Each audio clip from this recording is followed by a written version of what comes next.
Bonjour ou bonsoir chers auditeurs et chères auditrices, de notre web radio R212, notre auteur Naïm Kamal en sa qualité de chroniqueur invité partage son avis et sa réflexion avec vous dans cet article intitulé « Le Sénégal vise les BRICS, ambition mesurée, potentiel affirmé », le voici en podcast pour vous.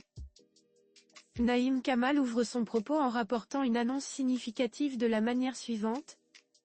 Le Sénégal a entamé des discussions en vue de rejoindre le groupe des BRICS, a annoncé la ministre sénégalaise de l'intégration africaine et des affaires étrangères, Yassine Fall. Dans un entretien accordé à une chaîne de télévision étrangère, rapporté par MAP, la chef de la diplomatie sénégalaise a déclaré « Le Sénégal fait partie des pays qui ont apprécié la création des BRICS et sont en pourparlers pour, certainement, en faire partie ». Pour Madame Fall, l'adhésion du Sénégal ne relèverait pas d'un simple positionnement symbolique, nous avons quelque chose à apporter aux BRICS en raison de notre stabilité, de nos ressources, et de cet élan de développement industriel que nous voulons mettre en place, a-t-elle affirmé, insistant sur la valeur stratégique que pourrait représenter le Sénégal dans cette configuration. Notre journaliste approfondit sa réflexion en situant cette démarche dans un contexte international précis ainsi. Un contexte d'élargissement favorable, le bloc des BRICS, formé initialement par le Brésil, la Russie, l'Inde, la Chine et rejoint en 2010 par l'Afrique du Sud, a récemment élargi ses rangs. Depuis le sommet de Kazan en 2024, 5 nouveaux pays ont été intégrés, l'Arabie Saoudite, l'Égypte, les Émirats Arabes Unis, l'Éthiopie et l'Iran. Ce virage vers un élargissement géostratégique redonne de l'élan à des candidatures africaines, parmi lesquelles le Sénégal semble résolu à se positionner activement. Naïm Kamal met ensuite en exergue les atouts que le Sénégal fait valoir dans cette quête d'adhésion.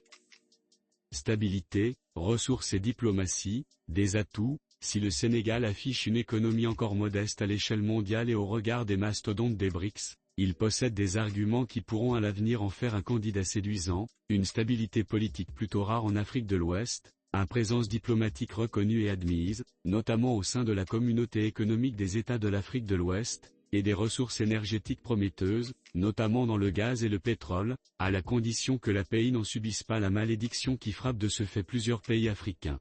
L'ambition sénégalaise, s'engageant résolument dans un positionnement souverainiste, s'inscrit dans sa volonté clairement exprimée de diversifier ses alliances internationales, en se libérant des carcans du cadre traditionnel occidental. C'est dans ce sens que Madame Fall a qualifié les BRICS d'alternatives pour les pays du Sud, en quête d'un nouveau rapport de force plus équilibré. Naïm Kamal explore enfin la question des défis et des incertitudes liées à cette démarche. Une adhésion encore incertaine, mais pas irréaliste, malgré ses atouts, le Sénégal devra convaincre. Son poids économique reste limité face à des candidats plus influents, comme le Nigeria ou l'Indonésie, à des BRICS qui ont fait à l'Algérie l'affront de la récuser pour ne pas avoir le poids et la surface nécessaires à l'adhésion, selon du chef de la diplomatie russe Sergueï Lavrov. Toutefois, la stature diplomatique du Sénégal en Afrique, sa stabilité si elle n'est pas compromise par une politique hasardeuse du tandem qui gouverne le pays, et sa capacité à incarner un modèle de coexistence démocratique pourrait jouer en sa faveur. L'auteur conclut sa réflexion en soulignant que l'issue de cette ambition dépendra aussi de dynamiques extérieures en ces termes. La décision finale dépendra aussi des équilibres internes du groupe BRICS, et de la stratégie d'expansion qu'il entend adopter. Si une deuxième vague d'élargissement voit le jour, le Sénégal pourrait apparaître comme un candidat sérieux, surtout s'il continue à renforcer son profil régional et à afficher une politique étrangère proactive. Chers auditeurs de la web radio R212, merci d'avoir été à l'écoute de ce podcast et de partager avec nous ce moment d'échange et de découverte. Votre présence et votre fidélité sont notre plus belle récompense. On se dit à très bientôt, si vous le voulez bien. Avec toute notre gratitude, l'équipe de R212.